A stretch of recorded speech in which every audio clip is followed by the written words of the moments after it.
This is Gail Mohanty, describing what is history, what do historians do, and why major in history.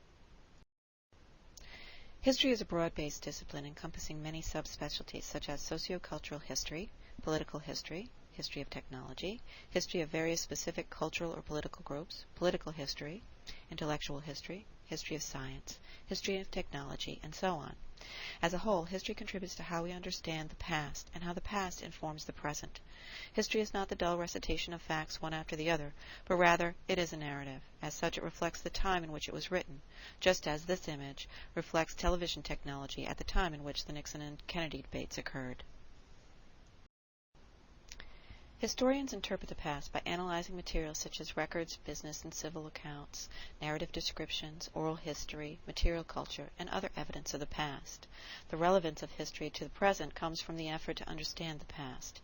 If we were to merely record facts, we would not need to read narratives, but rather could limit ourselves to primary documents. Since these are often difficult to understand, historians interpret primary materials produced in the past to establish a narrative of what happened and why. History requires interpretation, analysis, and evaluation of the materials in the time period to determine why and how things occur. While history may seem by its very nature to be old hat, it has relevance to society today, as like culture, history is a comprehensive thing and is reflected in the present day and the decisions we make presently.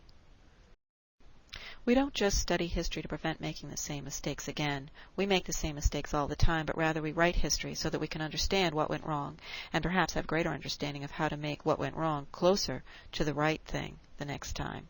Hence, the study of history is important in the way it relates to the present. It is a key to the past and to our understanding of individuals and societies. Since history looks at change over time, by studying history we can understand the process of change and how we are different from our ancestors, or how the culture of our ancestors differs from ours today. What do historians do? Here we have an image of a historian, John Kenneth Galbraith, who is perhaps best known for writing a book on the stock market crash of 1929. He wrote the book well. He brought together a wide range of resources in order to make his analysis, and the book is still used today to teach about the Great Depression. But what do historians do? The silly answer to this would perhaps be the most concise, and that is that historians study history. The way historians approach the study of history may differ. There are many different ways of determining how and why history happens. In addition, by placing a greater or lesser emphasis on particular influences, the history that is written may seem different. If, for instance, we were to study the same event through the eyes of the individual onlookers, we would get a somewhat different narrative than if we were to look at it through the eyes of the participants. A war can seem very different if told from the perspective of the soldiers at the front than if it is told by the strategists, generals, or politicians. So, too, the world of work is different for the child laborer, as seen here, than for the mill owner. As a result, historians often disagree about how many things that have happened occur. In this quest to understand how and why things have come to pass historically, the ideas about how they influence the present also differs. This, of course, tends to raise the issue of truth and honesty in narration.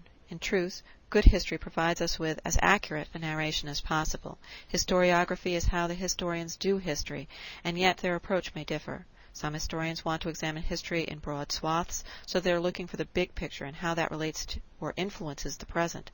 Can we see the marks of this past in the present? For instance, the echoes of slavery in the 19th century still present in racism today. Other historians like to look at the documents produced by governments and perhaps the newspaper reportage of events. Others might approach history from a combination of sources using both physical and documentary evidence. Other historians want to produce materials that are important and interesting for the casual historian. So they might develop museum exhibits, oral history collections, educational programs for school children, or adult public history institution visitors. What a mouthful. Historians do a variety of things which make careers in history various, and the work one does, likewise, diverse. Why major in history? Why become a historian? Why is it fun, interesting, and a good concentration? Historians are like their discipline. They are broad-based in what they do and how they approach their particular specialty of history. I am a historian of technology who takes a sociocultural approach toward the study. I came to this type of approach after following a rather circuitous route, but through this description I will be able to illustrate what some historians do and why history is more than sitting, reading, and writing or teaching classes. why history, for me at least, has been fun, interesting, and something that allowed me to do a variety of things in life. Originally, I studied anthropology and got a degree in that, with a specialization in historical archaeology. And here you see depicted the historical archaeologist I worked with for my undergraduate degree, and a site that he worked on that shows you what an archaeological site might look like. Historians work on these types of projects as well as historic archaeologists, and so the two fields are related. In the next description, you'll notice that from how I describe the work, that I did not enjoy all aspects of it. The archaeologist sits on the cold and damp ground, scraping away dirt in layers to reveal artifacts, or at least parts of artifacts, like what you see here. They also will find seeds, bones, etc. from an activity layer, and make maps and sketches like this of the site, take photographs, catalog the objects and remains, and write a site report. The approach of the archaeologist tends to be analytical and scientific in nature, and the historian does research to back up the finds from the site, like these pennies. These are actually impressions of a single penny that was found in DuPont's cellar, and you can take the date from this and use that to help date an activity layer. The historian, on the other hand, often spends hours in a climate-controlled environment, probably 65 to 69 degrees Fahrenheit, and has a very constant humidity.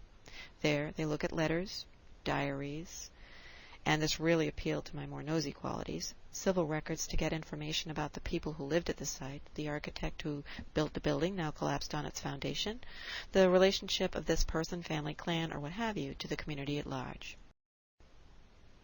In a way, this kind of research is like being a detective searching for clues to the demise of the location and determine what went on there and whether it has had some significant effect or is typical of the time period and solidifies ideas about the whole community or colony or state or world. Well, not usually the world, as when a historian is working in the microcosm like this, they learn about the specific in order to get an idea about the whole.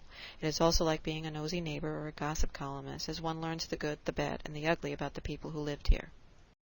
In addition, the historian, if they are interested in material culture, will research information about the finds at the site: the broken teapot with the maker's mark, the wooden pennies found in the cellar hole, the painted glass shards, the broken hoe, the other three-dimensional finds. These help date the strata. These help date the activity level. These help us learn about what was eaten in what kind of environment and how. Again, in the microcosm of things, and again, to look at if this is average or exceptional. All this historical research was done without sitting on the ground, scraping dirt off in layers, etc. And this was the part that I wasn't too excited about as far as archaeology was concerned.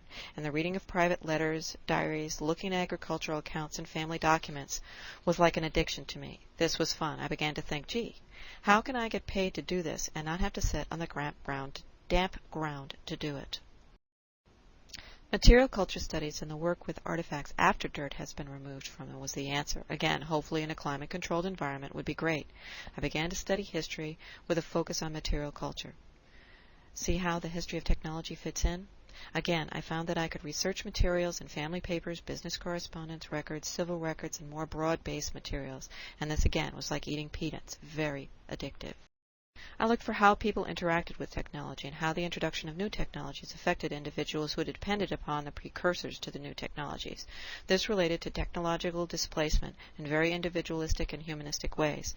I looked at it locally, as local history can be the microcosm of regional history, and related it to more general transformations.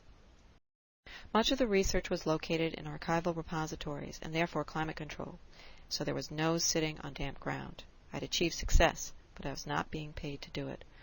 Obviously, one does not pursue a career in which they don't get paid enough to survive. So how does one turn their passion into something that will support them? So where do historians work, if not in a college or a high school, or by writing bestsellers, so that they can work out of their homes? Public history was the answer, and with my previous research, I had learned a lot about technologies that developed during early industrialization. Now, these weren't teapots or wedding dresses or magnificent oil paintings, but rather oily, large, complicated machines which processed fibers for thread and then thread into fabrics, and the water or steam power systems which moved them. These were the things that displaced the workers that I had studied, and this kind of museum was the kind that suited my, by then, expertise. The moral of this story is, watch out what you wish for, as you may find yourself one day hip-deep in a water-filled raceway cleaning debris out of a trash rack. All these things in the museum required research to learn how they came about. Each one had a history all its own, and together these things told history of the all these things related to a tremendous transformation in society, culture, and economy, and despite all the oil and the dampness of being near the river, they enabled me to pursue the kinds of research that would allow me to be the detective I so enjoyed being before, and it paid, well, not well, but enough.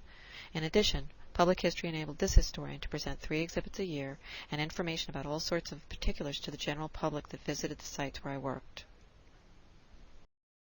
In addition, public educational programs such as the Laborer's Lunch or the Human Loom allowed for creativity in developing engaging ways to present information to all ages. Challenging, constant learning, and fun, totally fun.